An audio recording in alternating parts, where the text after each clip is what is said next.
This is the Sri Lanka Broadcasting Corporation.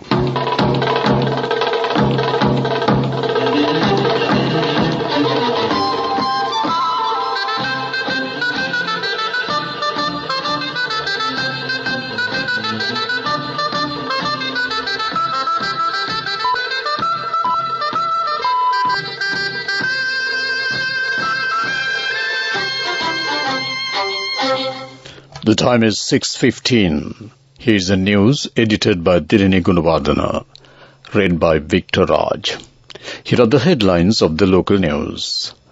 Approximately 45,000 paddy farmers are affected by the arid weather.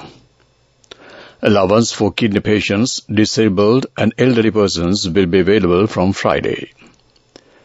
It is revealed that $53 billion are due from export goods. The manufacture and sale of single-use plastic products will be banned from October. 3 newly appointed diplomatic envoys present credentials to the President. Foreign news, President Putin blames West for Ukraine war at the BRICS summit. Sports news, over 4,000 players go for Milo School's netball. Local news in detail. Agriculture and Agrarian Insurance Board reported that approximately 52,000 acres of paddy fields across the country have suffered crop losses. This was mentioned in the latest report compiled by the Agricultural and Agrarian Insurance Board assessing the crop damages, which was handed over to Agriculture Minister Mahinda Amaraveera today. The number of paddy farmers affected by the arid weather stands at 45,000. The highest extent of crop damage is reported from the Kurunegala district. Hambantota, Polonnaruwa and Anuradhapura are the other districts severely affected by the drought. Meanwhile, the water level of many water reservoirs is reported to be decreasing rapidly. Kasarri, Samanalawewa and Mausekali reservoirs are among them. The residents of Beliatta, Thangalla and Ranna are facing shortages of drinking water. Finance State Minister Sehan Singh says the Treasury has transferred 2,684 million rupees to all district secretaries for the month of July for payments of allowances for kidney patients, disabled persons and low-income elderly citizens. Thereby, the allowance for elderly citizens can be collected from post offices and the allowances for disabled persons and kidney patients from divisional secretariats from Friday onwards. The regulations of the Export and Import Act, orders under the Sri Lanka Import Development Act and orders under Colombo Port City Economic Commission were taken into debate today at the Parliament. MP Niroshan Pereira said that the imports of the country have decreased by 19%. The industry service has decreased by 23.4%. Minister Ranjit Sembla said that action will be taken to investigate on the fake liquor stickers found from different areas of the country. MP Harini Amarasura said that the issues faced by the farmers are a result of postponing taking decision on time. Minister Vijaydas Rajapaksa says that income from export goods have been due for 12 years. The value of the due amount is over $53 billion. The Global Import Report also revealed this fact. The Central Bank Governor has asked for a report on export goods from 100 export companies. But only 57 companies have submitted the required information. Most of the information has been identified to be false. The minister pointed out that such situations should be controlled immediately. This news comes to you from the Sri Lanka Broadcasting Corporation.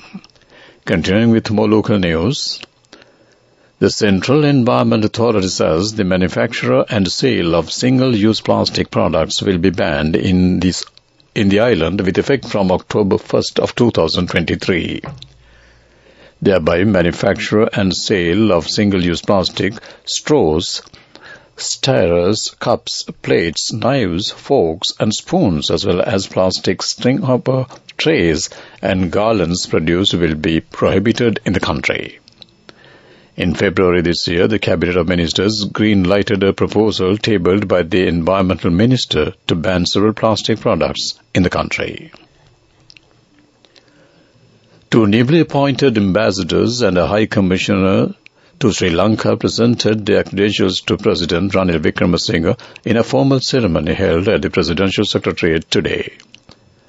The two ambassadors for the Republic of Italy and Federal Republic of Germany, along with the new High Commissioner for the United Kingdom of Great Britain and Northern Ireland, assumed their roles as representatives of their respective countries and had the honour of formally introducing themselves to President Wickremesinghe.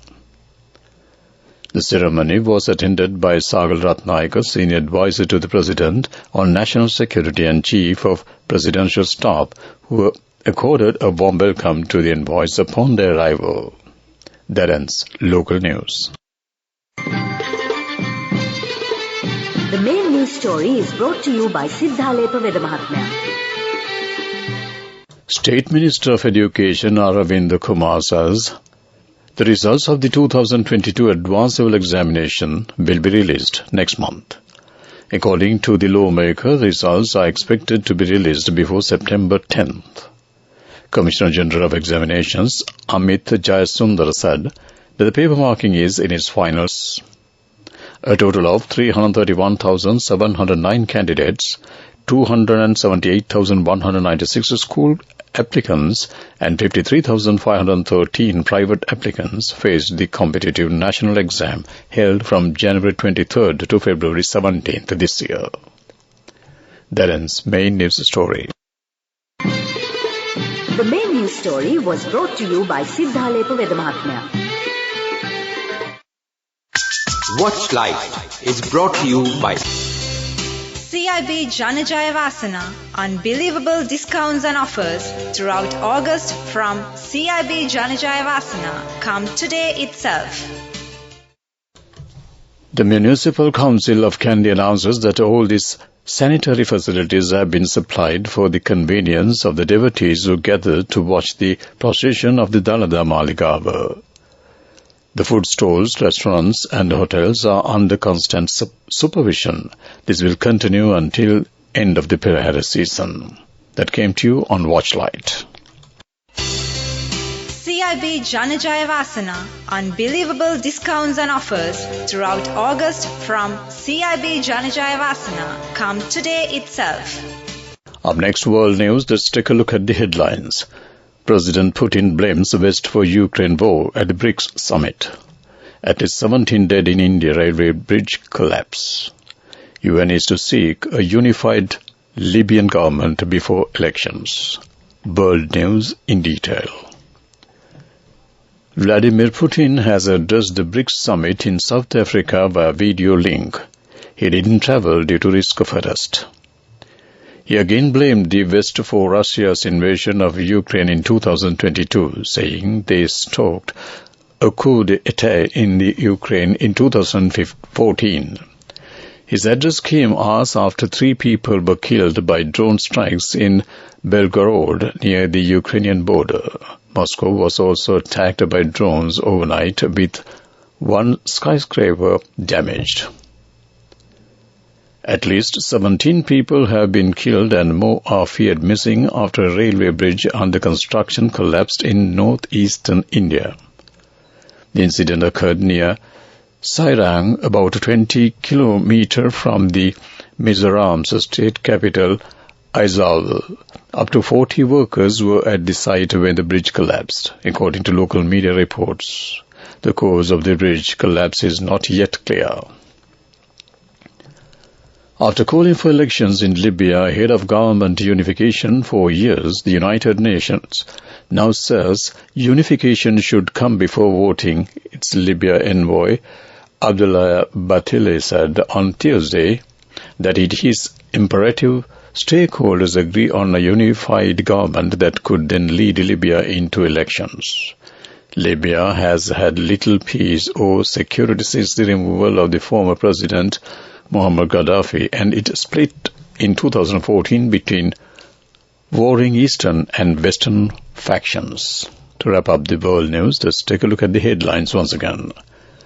President Putin blames the West for Ukraine war at the BRICS summit. At least 17 dead in India railway bridge collapse. UN is to seek a unified Libya government before elections. That ends world news.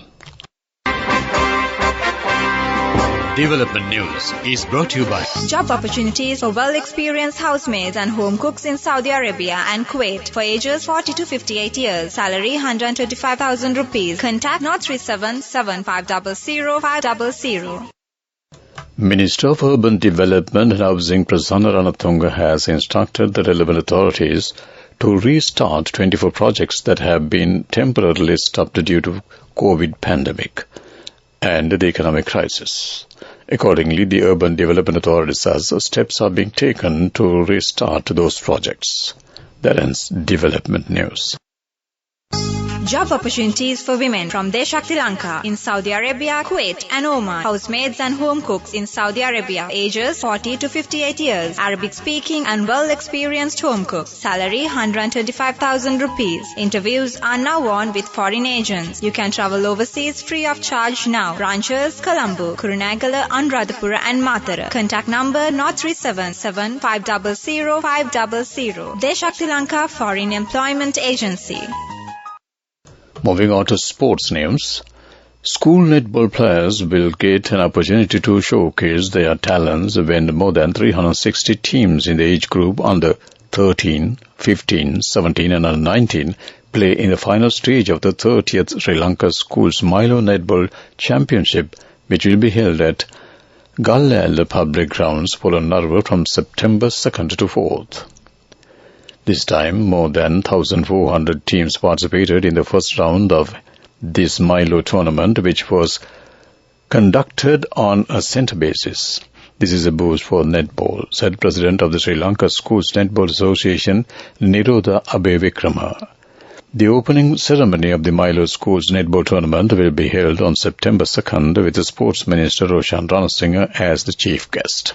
That ends Sports News.